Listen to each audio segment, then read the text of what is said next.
I think you said, do you remember Susan Powter? And I was like, stop the insanity? Stop the insanity!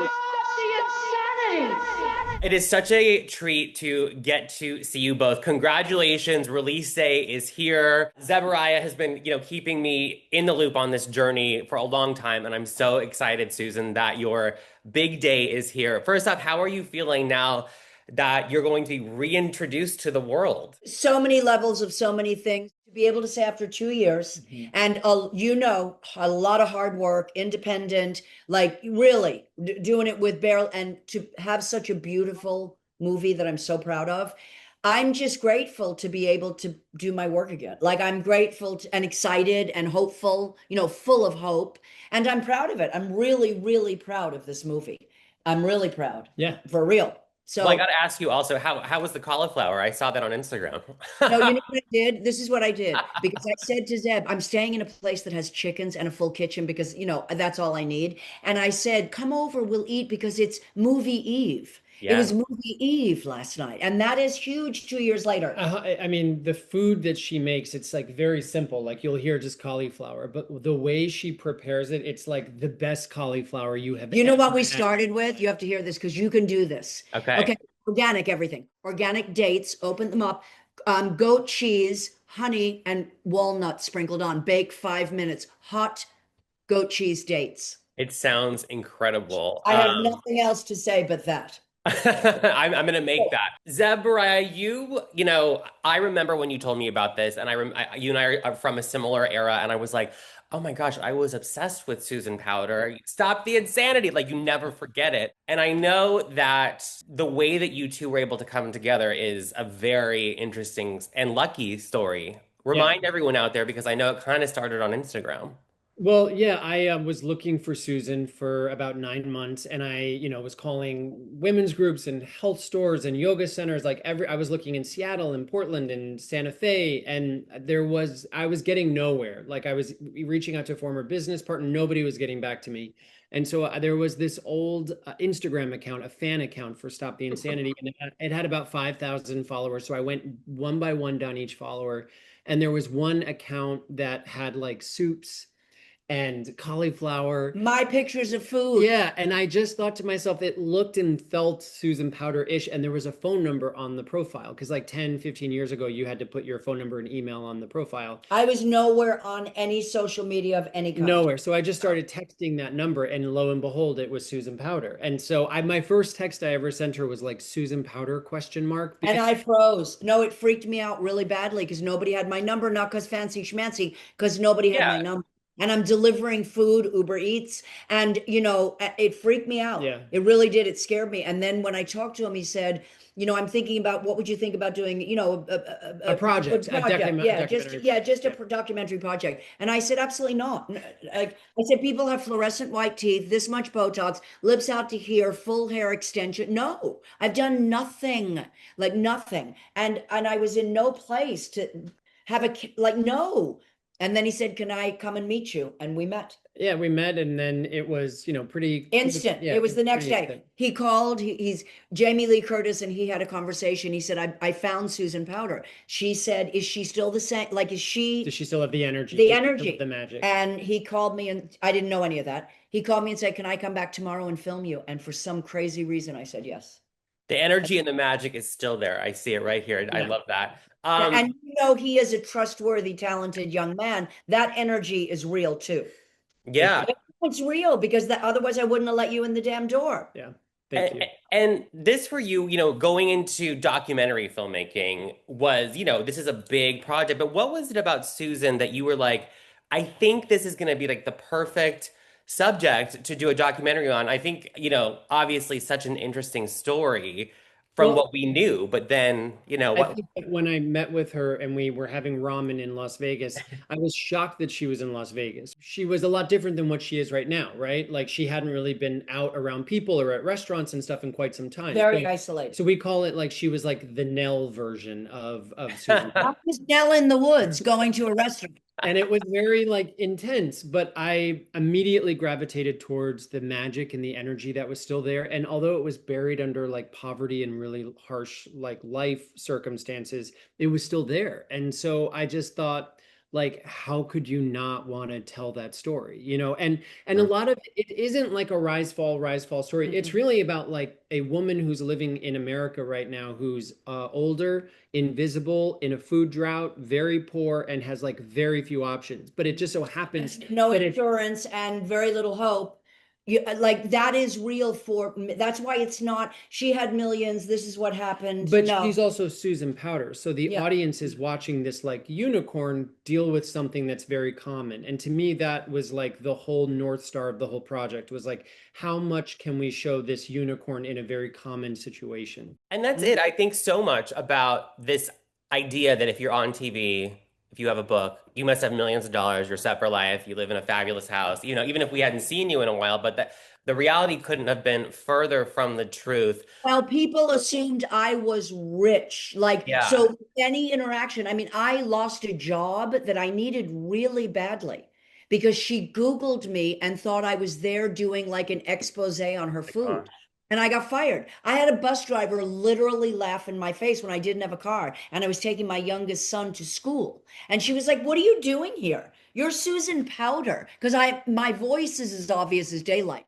It amplifies what is already difficult. Yeah. It accentuates, and there's more shame for me. It's like, well, I used to have all that, and you know, it amplifies it. It Yeah. just does. Which is like for a filmmaker or for any creative storyteller, like how could you pass up of having those types of ingredients in the recipe? You know what I mean? So I struggle with this myself, but watching the documentary, you know, Susan, you're so good about saying it's okay to have shame. It's okay to be embarrassed. And like you went through a lot of that. How do you kind of, you know, I think so many people struggle with that, you know, on varying levels. Like, how do you kind of get yourself just to be like, okay, this is what's happening in this moment, but I'm going to continue on and this is how I get through this? Well, it's not a strength, I can tell you that. And a lot of people understand that it doesn't matter what age, whoever you are.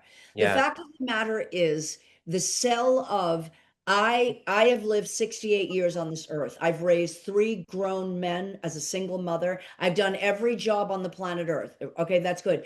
If I don't have the right to tell the truth about my reality and what I know I'm looking at, well, then, like, who are we asking? Like, and that is kind of a grandmother crone, like, wait, somebody just said something and the guy said something. I said, three of you came out of my body, not to worry. Now, that's not nasty. That's just a fact. Yeah. So there's an energy now that can be very powerful and healing and important because of this medium.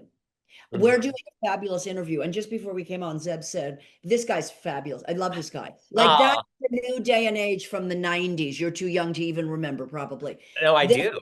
This is powerful. This is powerful. And my energy didn't die. And I don't know Thank how. God.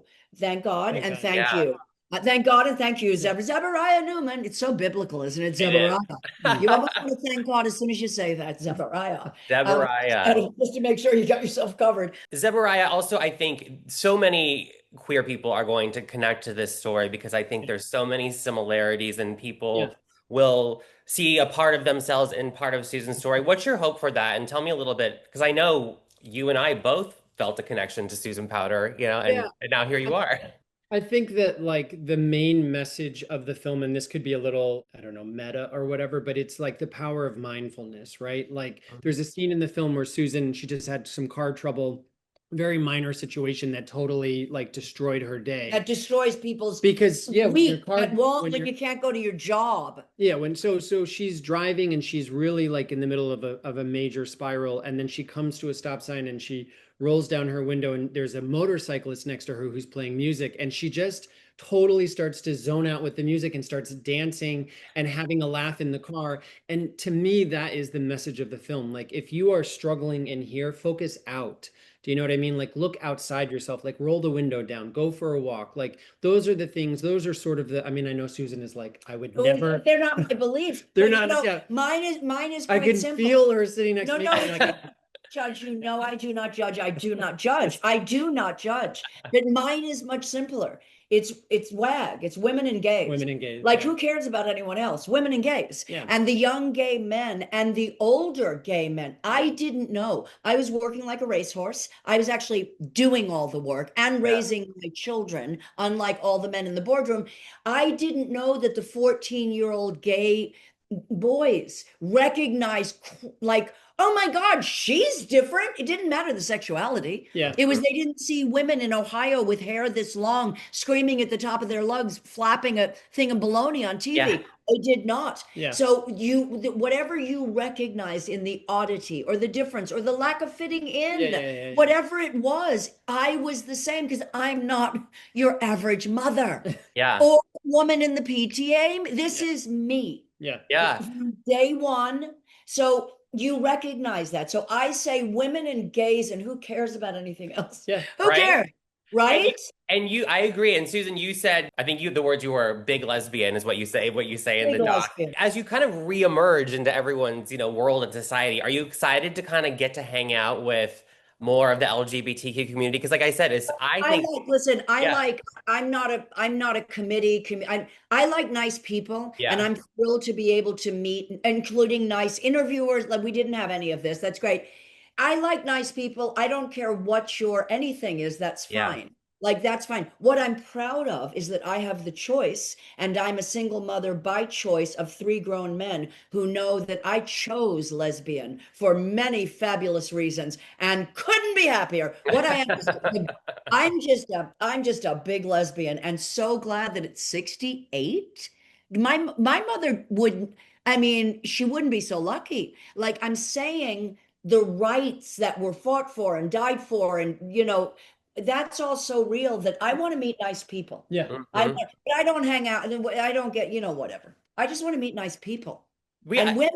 I love women. I love women. Yes, you do. I love women. Don't we all? I mean, well, in different ways. Yeah, I mean, I love women so much, and that's the power, that's the healing, and it'll be good. It'll be good. Zebra, I remember talking to you a little bit, off the record secretly when this was happening. And looking back on all of this, is there a moment where that you look back, it's because it's like once you broke through, you really had a lot of access with Susan. And I know she opened up and more. Yeah. What was any like favorite memories of that, Well, it happened very early on in the process. Like the day I met Susan, I was like, I had only made shorts before this, and I was like a talk show producer for like 15 years before that. And so I knew that I wanted to do this, and I knew that it was going to be bigger than anything I had done before.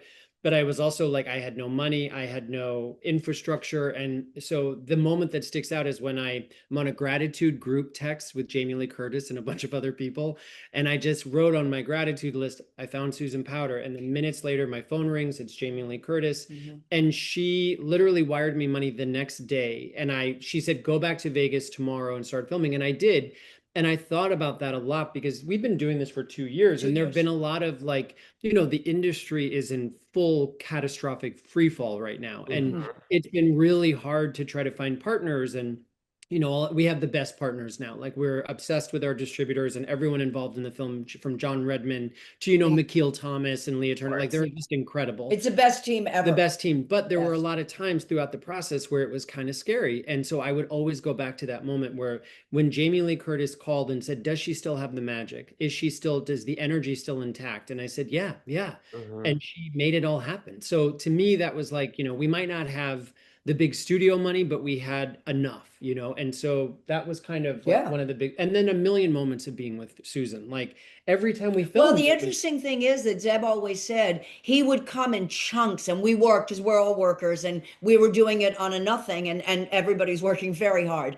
But he would film for chunks, and there are big chunks of the movie that wrote themselves, and he knew that none of this was like, you got to be there and it's got to happen. The car breaking down, there's a lot, and it basically was so organic. And I know people throw that word around. I do not. But it was effortless and seamless. It just was. Yeah, and it's honest. Nice fit. It was and a it's nice real. fit. Yeah. No, we had to listen. Yeah, I we had would a work great with fit. you any day, that, and we're done. Like that's unusual in this. But you have to, he's the one that went to the meetings and did and stood his ground about the way he wanted to put it together and the kind of story he was telling. And no, we don't need to change it and blah, blah, the analytics in this.